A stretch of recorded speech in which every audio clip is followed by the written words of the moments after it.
దేవుని నిత్యకృపకు వారసులైన ప్రియ దేవుని జనాంగమా, మీకు శుభములు. దేవునితో పోరాటం అనే కార్యక్రమాన్ని మీ అందరికీ స్వాగతం. ఈరోజు మనము నాకు గాయం చేసిన స్నేహితుడు యేసే అనే అంశాన్ని చూడబోతున్నాం. ఈ అంశం వినంగానే లేదా టైటిల్ చూడంగానే చాలామందికి డౌట్ వచ్చి ఉండొచ్చు. దేవుడు ప్రేమిస్తాడు కానీ గాయం చేస్తాడా? స్నేహితుడైన యేసు ప్రేమిస్తాడు కానీ గాయం చేస్తాడా? మనుషులే గాయం చేస్తారు కానీ దేవుడు గాయం చేయడం అనుకుంటారు. ఈరోజు మనం క్లారిటీగా తెలుసుకుందాం దాని గురించి. అయితే బైబిల్ నుంచి ఒక వచనం చదువుకుని మనం ముందుకు వెళ్దాం. సామెతలు 27:6లో ఒక చక్కని వచనం ఉంది. మేలును కోరు స్నేహితుడు గాయములు చేయను, మేలును కోరు స్నేహితుడు గాయం చేయను. అంటే మన నిజమైన స్నేహితుడు మనకు గాయం చేస్తాడంట. నిజమైన స్నేహితుడు మనల్ని గాయపరుస్తూ ఉంటాడు. ఎలా గాయపరుస్తుంటాడు? కావాలని మన మీద రాయిచ్చు కొట్టడమో, కర్రిచ్చు కొట్టడమో, కత్తితో పడడం ఇది కాదు. ఆ గాయము ఎలా చేస్తాడు మేలును కోరు స్నేహితుడు అంటే, నువ్వేదైనా తప్పు చేస్తున్నావు అనుకో, ఆ స్నేహితుడు వద్దంటాడు. అప్పుడు నీ మనసుకు గాయం అవుతుంది.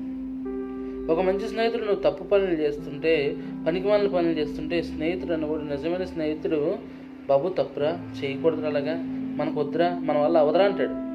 కానీ ఎవరైతే మన పక్క నుండి మనల్ని చెట్టు ఎక్కిస్తుంటాడో, ములగ చెట్టు, నువ్వు సూపరు అద్భుతం అనేవాడు మాత్రం వాడు గాయం కాదు కదా, ఒకసారి మనల్ని కింద పడేస్తాడు.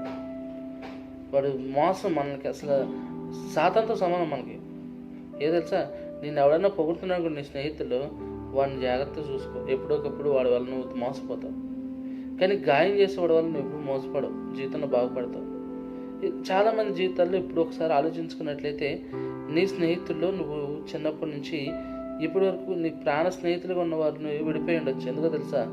వాళ్ళు నీకు గాయం చేశారని. ఎలాంటి గాయాలు వాళ్ళు చేస్తారు?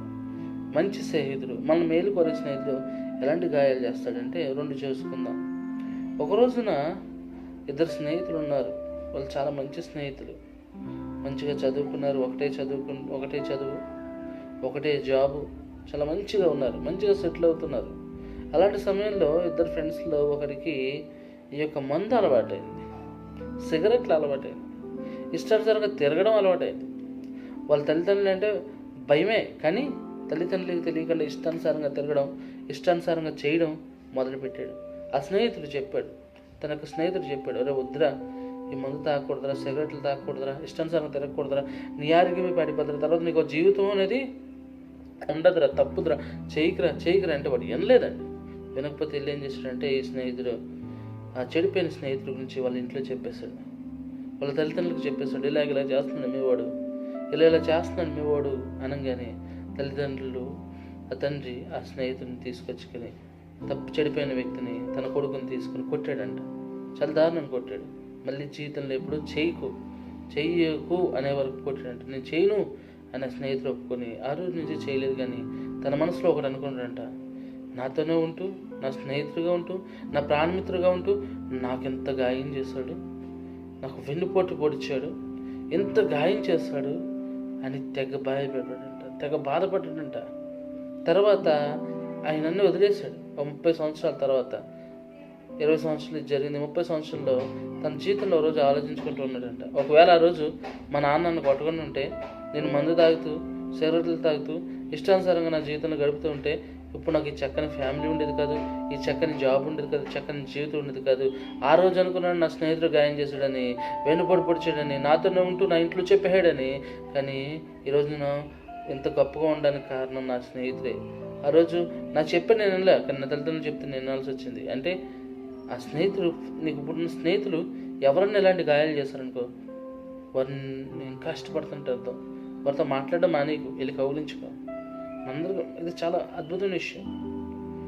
అలాంటి స్నేహితులు దొరకడం అరుదే. నువ్వే తప్పు చేసినా నిన్ను నెత్తి మీద మోసేవాళ్ళు ఉంటారు, కానీ నువ్వు చేసేది తప్పని చెప్పి వాళ్ళు చాలా తక్కువ మంది ఉంటారు. వాళ్ళు నిజమైన స్నేహితులు. అయితే ఒక రోజున ఒక కంపెనీలో ఇద్దరు స్నేహితులు ఉన్నారు. వాళ్ళ కంపెనీలో మంచి స్నేహితులు ఇద్దరు, చాలా మంచిగా ఉంటూ ఉండేవాళ్ళు. ఎక్కడికి వెళ్ళిన ఇద్దరు వెళ్తూ ఉండేవాళ్ళు. కంపెనీలో కూడా ఒకే దగ్గర పని చేస్తూ ఉండేవాళ్ళు. ఒకే దగ్గర పని కావాలని అడిగి మరి ఒకే దగ్గర పని చేస్తూ ఉండేవాళ్ళు. వాళ్ళు చేసేది మిషన్స్ దగ్గర పనిచేస్తూ ఉన్నారు. చాలా మంచి స్నేహం వాళ్ళది. వాళ్ళు పనిచేస్తూ ఉండగా ఒక స్నేహితుడు మాట్లాడుతూ ఈ స్నేహితుడితో మిషన్లో చేయి వెళ్ళిపోయింది. మిషన్లో చెయ్యి వెళ్ళిపోయేసరికి మిషన్ లాగేస్తుంది మనిషిని. మొత్తం మనిషి అంతా మిషన్లోకి వెళ్ళిపోతున్నాడు. ఏం ఆ స్విచ్ లాపిన ఏమాపినది ఆగట్లేదు. మిషన్ వెళ్ళిపోతూ ఉంది, మనిషి వెళ్ళిపోతూ ఉన్నాడు. అక్కడ ఒకటి అసలు ఈ యొక్క స్నేహితుడికి, మామూలుగా నుంచిన స్నేహితుడికి ఏం అర్థం కావట్లేదు. తన ఫ్రెండ్ తన కళ్ళ ముందే చచ్చిపోతున్నాడు. ఏం చేయాలో అర్థం కావట్లేదు. ఆ చెయ్యి లాగేసుకున్నది మొత్తానికి వెళ్ళిపోతున్నాడు. ఆ సమయంలో ఏం చేయాలో అర్థం కాక వెంటనే అక్కడ ఉన్న కత్తిని తీసుకుని ఆ ఫ్రెండ్ యొక్క చేయి నరికేశాడు. ఇది కూడా వెనక్కి లాగినా రాలేదు. అలాంటి సమయంలో చేతి నరికేసి పక్కకి వస్తాడంట. ఇప్పుడు ఆ చేయి నరకడం వల్ల ఆ స్నేహితుడు గాయం చేసినట్టే, కానీ గాయం వల్ల ఆ వ్యక్తి బ్రతికాడు. ఈ రోజున మనకున్న స్నేహితులు మనకు గాయం చేశారనుకోండి, అది మన మంచి కొరకే, గుర్తుంచుకో. అది ఎగతాళిగా వచ్చి వెనక నుంచి కొడతాం, ముందు నుంచి తంతం ఇట్లాంటివి కాదులేండి. మన జీవితంలో ఏదైనా తప్పు చేస్తున్నప్పుడు, పొరపాట్లు చేస్తున్నప్పుడు గద్దించారనుకో, వాళ్ళు మనకు మంచి స్నేహితులు అని అర్థం. అయితే ఈ లోకంలో ఎవరు నిజమైన స్నేహితులు మనకంటే యేసయ్య మాత్రమే.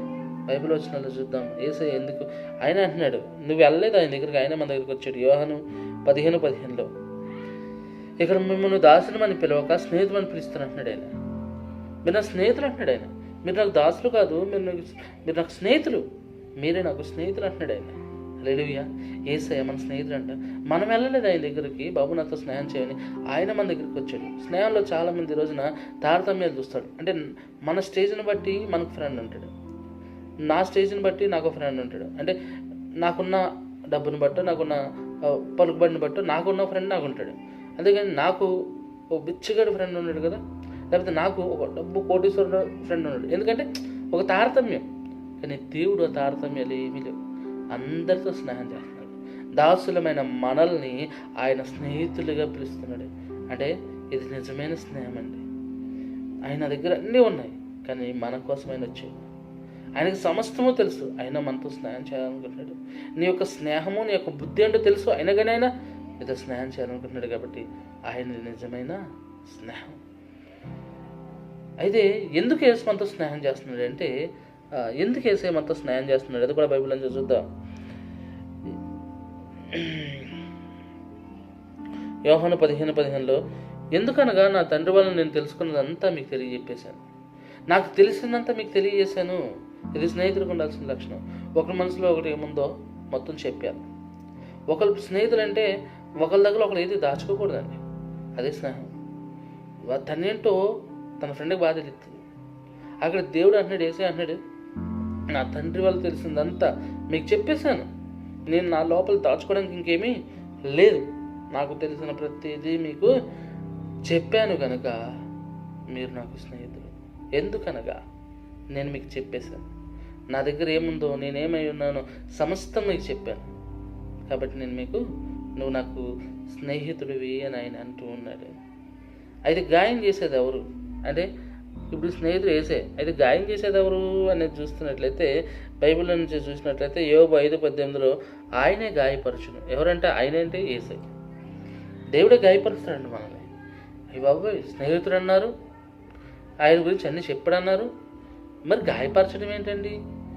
ఇందాక మనం చూసిన స్నేహితులు గాయపరిచారా లేదా? గాయపరిచారు. ఎందుకు? అది మన జీవితాల అవసరత కొరకే. అయితే గాయపరచడం వల్ల ఏమవుద్ది అని శిక్షిస్తూ ఉంటాడు. ఆ శిక్ష వల్ల వచ్చేది గాయమే. ఆ గాయం ఎందుకు యేసయ్య మన జీవితంలో చేస్తాడు? ఆ గాయాన్ని ఎందుకు దేవుడు మన జీవితంలో ఎలా చేస్తాడు? మన స్నేహితుడిగా ఉన్న వ్యక్తి అయిన దేవుడు ఎందుకు మనల్ని అలా గాయపరిచాడు, ఎందుకు మనల్ని అలా గాయపరచాల్సి వస్తుంది అనేది చూసుకున్నట్లయితే, ఎందుకు ఆయన గాయపరుస్తాడు అంటే, బైబిల్ వచ్చిన నుంచే చూసుకుందాం. లేఖనాల్లో నుంచే హెబ్రీలకు 12:9-10 హెబ్రీలు రాసిన పత్రిక 12:9-10 ఈ విధంగా ఉంటుంది. నీ తల్లిదండ్రులు నేను శిక్షిస్తారు, గాయపరుస్తారు. ఎందుకంటే అప్పుడు నువ్వు విధేయత కలిగి వాళ్ళకు లోబడి ఉంటావు. అయితే ఆత్మలకు తండ్రి అయిన మన దేవుడు యేసయ్య నిన్ను శిక్షించినప్పుడు, నీకు గాయం చేసినప్పుడు నీవు ఆయనతో ఇంకా ఆయనకి లోబడి ఉంటావు అంటున్నాడు. నీ తల్లిదండ్రులు నేను శిక్షిస్తారు, వాళ్ళ ఇష్టానుసారంగా శిక్షిస్తారు, వాళ్ళని గాయం చేస్తారు. అప్పుడు నువ్వు వాళ్ళకి విధేయతగా లోబడి ఉండి క్రమశిక్షణలో ఎదుగుతావు. తల్లిదండ్రులు మనకి క్రమశిక్షణ నేర్పకుండా వదిలేశారనుకోండి, ఇష్టానుసారంగా బతకరా, నేనేం అన్నాను అనుకోండి, మన జీవితాలు ఉంటాయి, ఇష్టానుసారంగా ఉంటాయి. ఏంటంటే తండ్రి ఏమండు, తల్లి ఏమందు, మన ఇష్టం చేసుకున్న వాళ్ళైతే దొంగలు అవ్వచ్చు, మర్డర్స్ అవ్వచ్చు, గొప్ప గొప్ప వాళ్ళు అవుతారు వాళ్ళందరూ. పేపర్లో వస్తుంటే ఫోటోలు కూడా. తల్లిదండ్రులు పట్టించుకోవాలా, ఎలాగలా బతుకున్నారు, కానీ తల్లిదండ్రులు పట్టించుకున్నారు. ఇప్పుడు చిన్న దొంగతనం చేసుకునుకో, తండ్రి ఏం చేస్తాడు, నానా భలే చేసేవరా బాబు, రేపొద్దున బ్యాంక్ కనమే అంటాడా, కొడతాడు. చంపేయాలని కొట్టాడండి, మామూలుగా కొడతాడు. మనలో మార్పు రావాలని కొడతాడు. ఇందాక చెడిపోయిన కొడుకుని తండ్రి చంపేయాలని కొట్టాడా, లేదు, వాడిలో మార్పు రావాలని కొట్టాడు. అది తండ్రి శిక్షించ. సామెతలు చాలా చదువుస్తాం, బెత్తం వాడిన తండ్రి బెత్తం వాడకపోతే వృధా. బెత్తం వాడాలంట, అంటే శిక్షించాలి, గాయం చేయాలి. ఆ గాయం వల్ల మనిషి మారుతాడు. అలాగే దేవుడు కూడా గాయం చేస్తేనే, దేవుడు కూడా మనం శిక్షిస్తేనే మనం ఆయనకి లోబడి ఉంటాం. మన జీవితాలు ఒక క్రమశిక్షణలో నడుపుకుంటాం. లేదు మన తండ్రిలాగే మనం దేవుడు కూడా పట్టించుకోలేదు అనుకోండి, పాపంలోనే మునిగి వెళ్తూ ఉంటాం కదా. దేవుడు గాయం చేస్తాడు, యేసయ్య మనకు గాయం చేస్తాడు. ఎందుకు ఆ గాయం? చంపడానికి అయితే కాదు, మనల్ని జీవింపజేయడానికి ఆ గాయం. మనం అనుకుంటాం చాలామంది, మనల్ని చంపడానికి అయితే కాదు అది గాయం, మనల్ని క్రమశిక్షణలో పెడతానికి.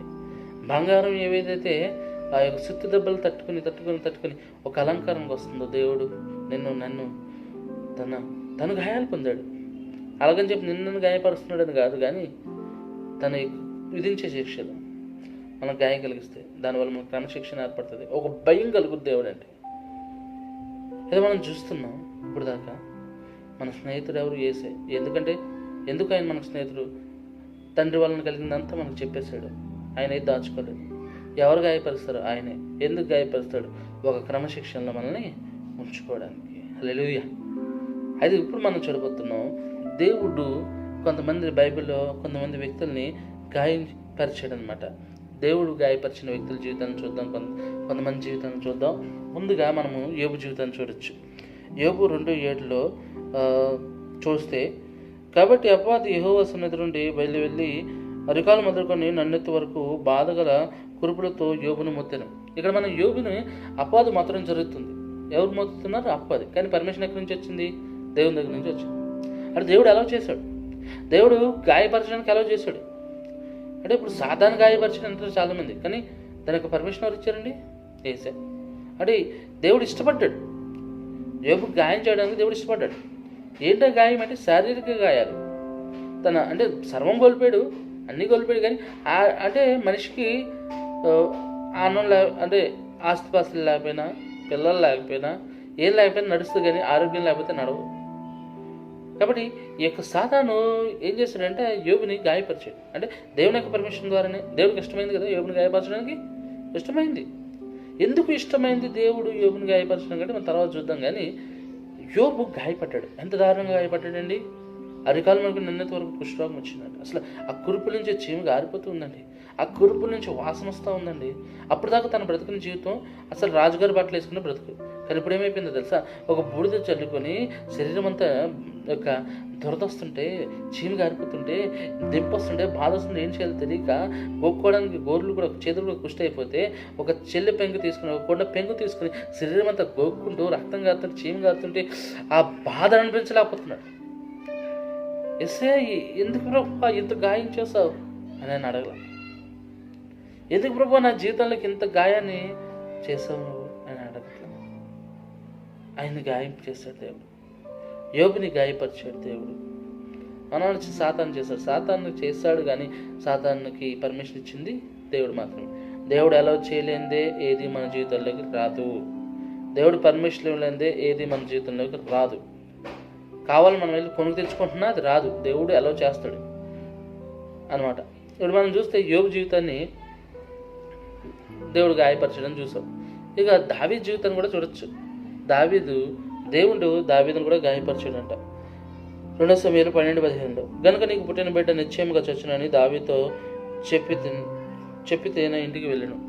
ఇక్కడ నాతాను వచ్చి చెప్తున్నాడు దావీదు నువ్వు ఘోర పాపం చేస్తావు, బెత్షెబాతో, కాబట్టి నీకు పుట్టబోయే బిడ్డ చచ్చిపోతాడు అని నాతాను చెప్తున్నాడు. కానీ ఎలా చేస్తుంది ఎవరు? దేవుడే ఆ గాయం చేస్తున్నాడు. ఇది ఎలాంటి గాయం అంటే మానసిక గాయం. ఎలా చూసిన శారీరక గాయం, ఇది మానసిక గాయం. ఏంటో మానసిక గాయం అంటే తనకు పుట్టిన బిడ్డ 7 రోజుల నుండి జబ్బుతో ప్రాణం కోసం కొట్టుమిట్టాడు, చనిపోయిందంట. దానికోసం ఈ యొక్క దావీదు అంగలార్చి ప్రార్థన చేశాడు. 7 రోజులు భోజనం పెడతాను ఏడుస్తూనే ఉన్నాడు, ప్రార్థన చేస్తూనే ఉన్నాడు, కానీ లాభం లేకపోయింది. ఎందుకు దావీదుకి ఇంత గాయం జరిగింది అంటే తన పాపం చేశాడు. ఆ పాపానికి వచ్చిన ప్రతిఫలం అది. దేవుడు దావీదును చాలా గొప్పవాడు, చాలా యుద్ధం చేస్తాడు, నా స్నేహితుడు ఇలా చాలా చెప్పాడు, కానీ నా హృదయం జరగను ఇన్ని చెప్పాడు. కానీ దావీదు జీవితంలో ఎందుకు దీన్ని వదిలేశాడండి? దావీదు జీవితంలో ఎందుకు ఇలాంటివి జరిగించాడు? తనకు పుట్టిన కుమారుడు ఎందుకు చనిపోయాడు? దేవుడు ఎందుకు ఎలా చేశాడంటే దేవుడు దావీదుని గాయం చేయడానికి ఇష్టపడ్డాడు. ఇంకో వ్యక్తి జీవితాన్ని కూడా చూడొచ్చు మనం.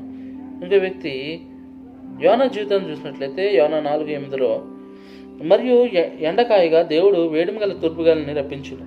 యోనా తలకు ఎండ దెబ్బ తగలగా అతడు సొమ్మసిల్లి బ్రతుకుడు కంటే చచ్చుటినాగా మేలునుకొనెను. యోనా జీవితంలోకి దేవుడు గాయం చేయడానికి ఇష్టపడ్డాడు. అలాంటి గాయం ఏంటిది?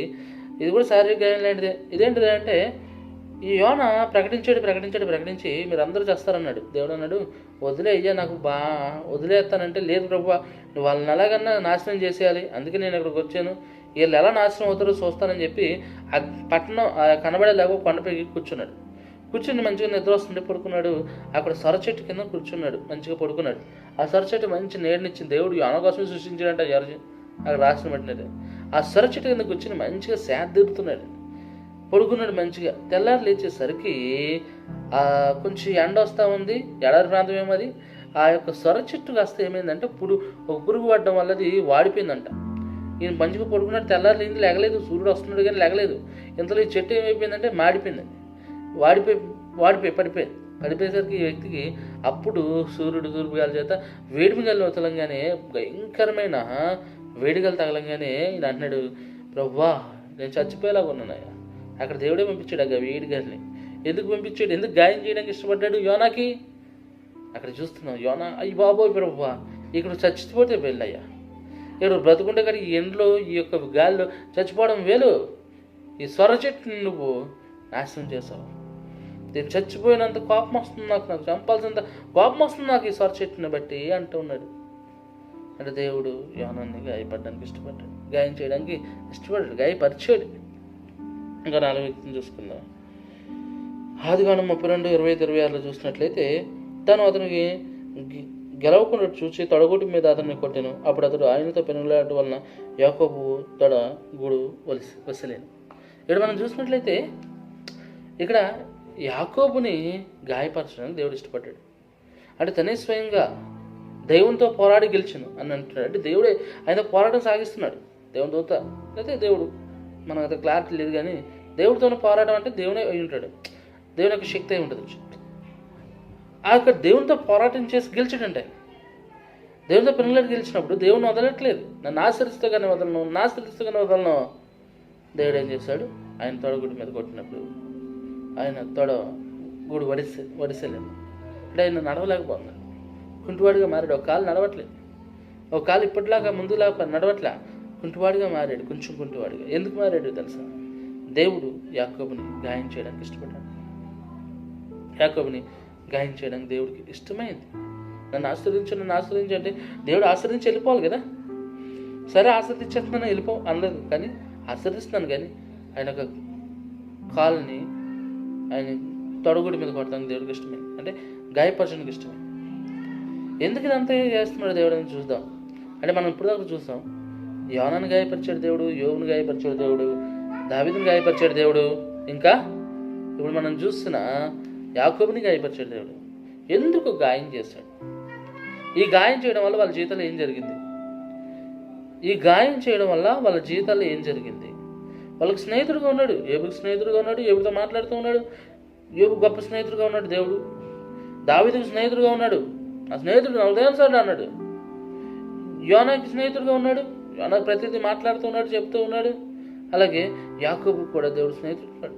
ఎంత స్నేహంగా ఉన్న దేవుడు ఎందుకు వాళ్ళ జీవితాల్లో, ఎంతగా ప్రేమిస్తున్న దేవుడు ఎందుకు వాళ్ళ జీవితాల్లో గాయాలు చేశాడు?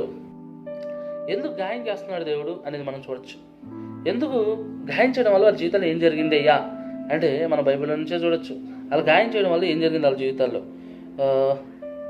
యోబు 5:18 ఆయన గాయపరిచి గాయము కట్టును, ఆయన గాయము చేయను, ఆయన చేతులతో స్వస్థపరచు. అంటే దేవుడు గాయపరిచాడు, గాయం చేసేది ఆయనే, స్వస్థపరిచేది ఆయనే, గాయం చేసేది ఆయనే, గాయం కట్టేది కూడా ఆయనే. ఇప్పుడు మనం చదువుకుని వచ్చిన ఇప్పుడు దాకా యోనా కానీ, యాకోబు కానీ, యోబు కానీ, దావీదు కానీ వీళ్ళ జీవితాల్లో గాయపరిచింది ఆయనే. ఆ గాయాలను కట్టింది కూడా ఆయనే. గాయం చేసింది ఆయనే. దానిని స్వస్థపరిచింది యేసయ్య. ఎందుకంటే మన స్నేహితుడు మన గాయం చేసి వదిలేసేవాడు కదా, గాయం నుంచి విడుదల దయచేసి అధికమైన మెట్లెక్కించేవాడు. ఇప్పుడు మనం చూద్దాం, యోబు జీవితంలో దేవుడు గాయం చేస్తాడు కదా. ఇందాక మనం చూసుకున్నట్లు దేవుడు ఎందుకు గాయం చేస్తాడు? గాయం చేయడం వల్ల యోబు జీవితంలో ఏం జరిగిందంటే ఆయన అత్యధికంగా ఆశీర్వదించబడ్డాడు. యోబు ముడుపుడి కంటే అత్యధికమైన ఆశీర్వాదాన్ని పొందుకున్నాడు యోబు. మనం చూడొచ్చు, అత్యంతమైన మామూలు ఆశీర్వాదం కాదు అది.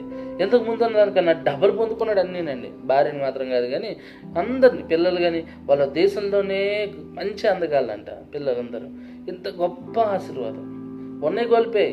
ఆయన ఒక రోగం పోయింది, అత్యధికంగా ఆశీర్వదించబడ్డాడు. రెండింతల ఆశీర్వాదం ఆయన జీవితంలోకి వచ్చింది. ఎందుకు? దేవుడు గాయం చేయడం వల్ల ఏం కలిగింది అంటే యోబు పరీక్షించబడ్డాడు. యోబును బట్టి అనేకులకి ఒక గొప్ప సందేశం ఇచ్చాడు దేవుడు. యోబు జీవితాన్ని ఒక గొప్ప సందేశంగా నిలబెట్టాడు దేవుడు. అలాగే మన జీవితాల్లో కూడా నీ జీవితంలో ఏదైనా శారీరక గాయం దేవుడు చేస్తే అది నీ క్రమశిక్షణలో పెట్టడానికి. ఆ క్రమశిక్షణలో నువ్వు నడిస్తే నీ జీవితం ఆశీర్వదించబడుతుంది. కానీ తిరగకూడదు. గాయం చేశాడు కదా స్నేహితుని. చాలామంది ఈ రోజున తమ స్నేహితులతో ఎలా మాట్లాడతలేదు. అలా నువ్వు మాట్లాడుకుని ఉంటే నీ జీవితం మారదు, అలాగే ఉంటుంది. ఆ రోగాలతో రుష్టులతోనే ఉంటావు. ఎప్పుడు కూడా నువ్వు దేవుని నమ్మితే, యోబులాగా నువ్వు నిశ్చలంగా ఉండగలిగితే, దేవుని భక్తి, ప్రేమ, స్నేహం కలిగి ఉంటే దేవుడు నిన్ను తప్పక ఆశీర్వదిస్తాడు. ఈ యొక్క దావీదు జీవితం చూడు. దావీదు దేవుడు ఏం చేశాడు? గాయపరిచాడు. బెత్షెబా పుట్టిన కుమారుడు చనిపోయాడు. వాడు ఏమయ్యేవాడు పెరిగి పెద్ద అయితే తెలియదు. కానీ తర్వాత వెంటనే దావీదును, బెత్షెబాని జ్ఞాపకం చేసుకునే వారికి సొలొమోను దయచేశాడు. ఆయన ప్రపంచ జ్ఞాని. సామెతలు చదివినప్పుడల్లా అసలు అద్భుతం అనిపిస్తుంది. ఎందుకంటే రాసింది ఎవరో తెలుసా? ప్రపంచ జ్ఞాని. మామూలు మనలాంటిది కాదండి, ప్రపంచ జ్ఞాని. అంత జ్ఞాని ప్రపంచంలో ఇంకెవరు రాడండి, అంత గొప్ప జ్ఞాని. ఆ జ్ఞాని రాశాడండి సామెతలు. కానీ అంటే అంత గొప్ప కుమారుడు వచ్చాడు. ఆ కుమారుడి తర్వాత రాజు అయ్యాడు. హల్లెలూయా. ఎంతమంది ఉన్నారు కుమారులు దావీదుకి, కానీ సొలొమోనే రాజు అయ్యాడు. అంటే మనం జ్ఞానాన్ని ఇచ్చాడు దేవుడు దావీదుకి. గాయం చేయడం వల్ల వచ్చింది అని తెలుసా ప్రతిఫలం? ఆ గాయం తగ్గ ప్రతిఫలం, గొప్ప ప్రతిఫలం కలిగింది దావీదుకి. సొలొమోను వచ్చాడు, ఆయన జ్ఞాని అయ్యాడు. తర్వాత తన సింహాసనాన్ని చేజిక్కించుకుని దేవుని మందిరాన్ని అద్భుతంగా కట్టాడు. తర్వాత జీవితం ఏమన్నది పక్కన పెడదాం. తర్వాత యోనా జీవితాన్ని మనం చూస్తే యోనాకు బుద్ధి చేశాడు. బుద్ధినిచ్చాడు దేవుడు, బుద్ధి వచ్చేలా చేశాడు. ఈయనకి ఏంటంటే ఎప్పుడు చూసినా నేను వెళ్ళను, సరే వెళ్తాను, వెళ్ళిన తర్వాత వాళ్ళు మారారు, నాకు తెలియదు, మారినా కానీ నువ్వు చంపేయాలి. మామూలు వ్యక్తి కాదు యోనా. దేవుడు మాట్లాడుతుంటే మామూలు వ్యక్తి కాదండి. కొంతమంది ఉంటారు అనమాట సైకో టైప్. దేవుడు మాట్లాడుతుంటాడు వాళ్ళతో. అరే అంత కాదురా బాబు, ఇది కాదురా బాబు అన్న వింటలేదు. వెంటనే ఒక సొర చెట్టు పెట్టించాడు. ఆ సొర చెట్టు చనిపోయింది, సొర చెట్టు వాడిపోయింది. ఆ దెబ్బకి సొర చెట్టుని బట్టి చాలా కోపం వచ్చేసింది దీనికి. దేవుడు అన్నాడు, అరే బాబు, సొర చెట్టుని బట్టి నీకు ఎంత కోపం వస్తే, అది గాలి కొట్టుతో పోతుందో తెలియదు, అలాంటి సొర చెట్టుని బట్టి నీకు ఎంత కోపం వస్తే 1,60,000 మంది కన్నా ఎక్కువ మంది ఉన్నారయ్యా అక్కడ, అందులో ఒక్కొక్కడు కూడా నాకు చాలా ఇష్టడే, కాబట్టి వాళ్ళని చంపడం నాకు ఇష్టం లేదు, ఒకసారి ఆలోచించాను. అంటే యోనాకి బుద్ధి నేర్పాడు దేవుడు. ఒక బుద్ధి జ్ఞానం వచ్చేసి ఉంటుంది దానికి ఈ దెబ్బతో. తర్వాత చివరిగా మనం చూసొచ్చు యాకోబు జీవితం. యాకోబుని ఎందుకు దేవుడు గాయపరిచాడండి అంటే, అప్పుడు దాకా యాకోబు డ్యాన్స్ లాగా డ్యాన్స్ కడుతూనే ఉన్నాడు, ఆగట్లేదు అక్కడ. అన్నను మోసం చేస్తాడు, తండ్రిని మోసం చేస్తాడు, మామూలు మోసం చేస్తాడు, వెళ్తాడు, ప్రేమ అంటాడు. తనకి ఇచ్చిన జీవితంలో 21 సంవత్సరాలు ప్రేమ అని చెప్పి అక్కడే గడిపేసాడు. మళ్ళీ అన్నను కలుసుకోవడానికి వెళ్తున్నాడు, తనకున్న వాళ్ళందరినీ వదిలేశాడు. అంతగా ప్రేమించిన తన భార్యను కూడా ముందుగా వాళ్ళందరినీ పంపించేశాడు, బాగా అవతలు పంపించేసి ఈయన ఒకడు మాత్రం మిగిలిపోయాడు. ఇన్ని కథలు పడుతున్నాడు ఈయన. అందుకే దేవుడు, బాబు నువ్వు నీ కుటుంబం మీద ఉండు, నువ్వు ఇప్పుడు దాకా ఎవరి మీద ఆధారపడలేదు, కానీ ఇప్పుడు ఆధారపడిపోతావు. ఎప్పుడైతే నువ్వు ఆధారపడతావో ఇతరులకు ఆశీర్వాదంగా ఉంటావు. నువ్వు ఎప్పుడైతే దేవుని మీద ఆధారపడతావో నువ్వు ఆశీర్వాదకరంగా ఉంటావు. అందుకే ఆయన తొడగుడి మీద కొట్టినప్పుడు ఆయన తొడగుడి విడిసిలేను అని ఆయన నడలేకపోతున్నాడు, కుంటివాడిగా మారాడు. ఎందుకో తెలుసా? దేవునికి ఆశీర్వాదం. ఎంత గొప్పగా మారాడు తెలుసా? మోసగాడు ఆశీర్వాదకర్తగా మారాడు. ఆయనలోంచి 12 ట్రైబ్స్ వచ్చినాయి, 12 గోత్రాలు వచ్చినాయి. యోధా గోత్రపు సింహమైన యేసయ్య కూడా యాకోబు నుంచి వచ్చినాడు. చాలా అద్భుతం కదా. యాకోబు జీవితాన్ని మోసగాడిని దేవుడు గొప్పగా మార్చాడు. అప్పుడే ఆయన గాయం చేయడం దేవుడికి ఇష్టమైంది. అయితే స్నేహితుడిగా దేవుడు మనల్ని గాయం చేస్తూ ఉన్నాడు కదా. ఇంతమందిని గాయం చేశాడు, వాళ్ళని గొప్పగా ఆస్వాదించాడు. ఈరోజు దేవుడు నా యేసయ్య నన్ను గాయం చేస్తాడు, నా స్నేహితుడైన నా యేసు నన్ను గాయం చేస్తాడు. నిజంగా నేను ఒప్పుకుంటాను. నేను చేసే తప్పులను బట్టి, నేను చేసే పాపాలను బట్టి అందరూ అంటారు పాపం లేదు, నాలో ఏం లేదని నేను గొప్ప అని అంటారు. లేదండి, మనం మనుషులు. నేను చేసిన పాపాలను బట్టి, నేను చేసిన తప్పులు బట్టి నన్ను గాయపరుస్తాడు దేవుడు. ఆ గాయంలో నుంచి దేవుడు నన్ను అత్యధికంగా లేవనెత్తుతాడు. నా యేసయ్య, నా స్నేహితుడైన యేసయ్య నాకు గాయం చేస్తాడు. దాన్ని నేను అలా చేస్తున్నాను, ఇష్టపడుతున్నాను. నేను ఆయన నాకు గాయం చేస్తాడని ఆయనతో మాట్లాడుకుని ఉన్నాను. నాకు గాయం చేస్తాడని ఆయన మీద కోపగించుకోను. నాకు గాయం చేస్తాడని ఆయన వదలను, ఆయన పట్టుకుంటా, నా జీవితంలో ఆశీర్వాదం పొందుకుంటా. ఇక్కడ మనం చూడొచ్చు, యోబు కానీ, దావీదు కానీ, యోనా కానీ, యాకోబు కానీ వారి జీవితంలో గొప్పగా ఆశీర్వదించబడ్డారు. నేను ఇష్టపడుతున్నాను దేవుడు నా జీవితంలో గాయం చేయడానికి. ఎందుకు మనం చదువుకుంటే ఇట్లా మనం చూడొచ్చు. నాకు గాయం చేసిన స్నేహితుడు యేసే. అవును, ఈ లోకంలో నాకు గాయం చేసిన స్నేహితుడు యేసే. ఆ గాయం వెనక నేను చావాలని కాదు, ఆ గాయం వెనక నాకు ఆశీర్వాదం ఉంది. దేవుడు నాకు చేసే గాయం వెనక నాకు నిత్యమైన ఆశీర్వాదం ఉంది. అది నీ జీవితంలో కావాలనుకుంటే నువ్వు కూడా దేవుని ఆస్వాదించు. చివరిగా ఒక మాట చేతుకుని ముగించేసుకుందాం.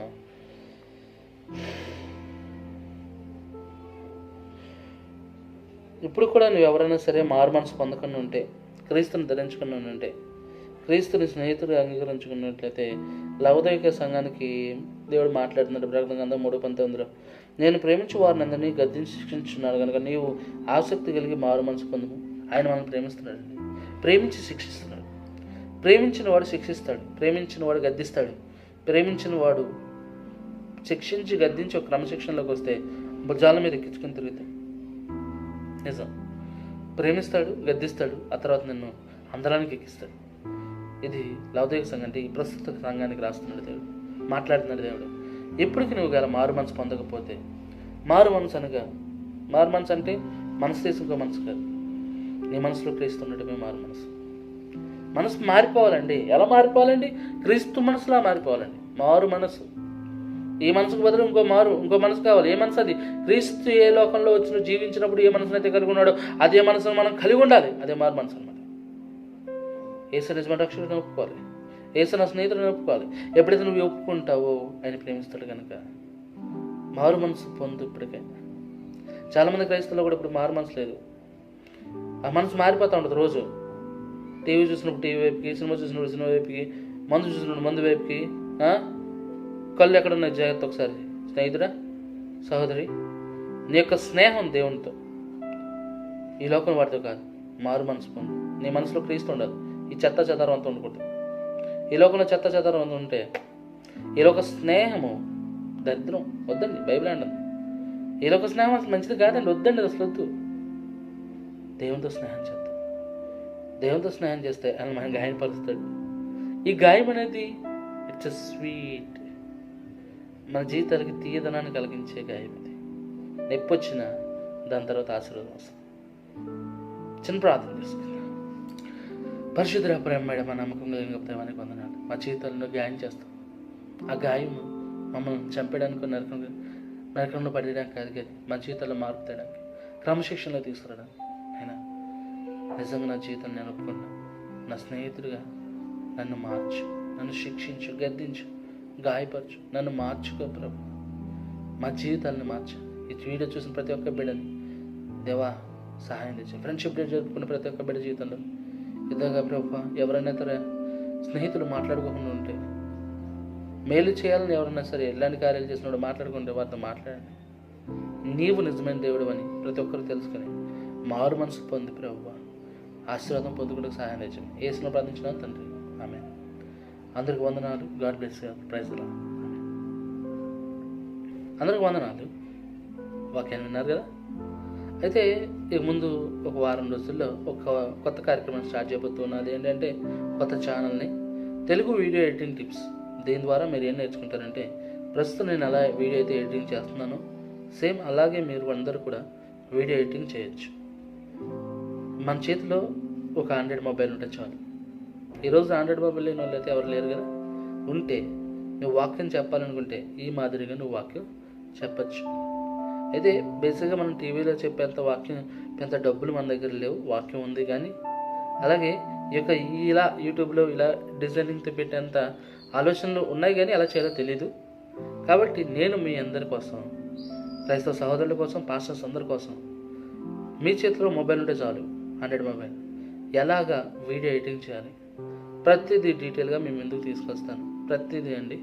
అంటే ఈ వీడియో ఎడిటింగ్ యూట్యూబ్లో చూస్తే 30 నిమిషాలు నేర్చుకోండి, 10 నిమిషాలు నేర్చుకోండి అనేది ఏం కాదు. ఇది సేమ్ నాకులాగా మీరు వాక్యం ఇది చెప్పగలగాలంటే ఈ డిజైనింగ్తో మొత్తం స్క్రోలింగ్తో ఎలా అనేది మనం నేర్చుకుందాం.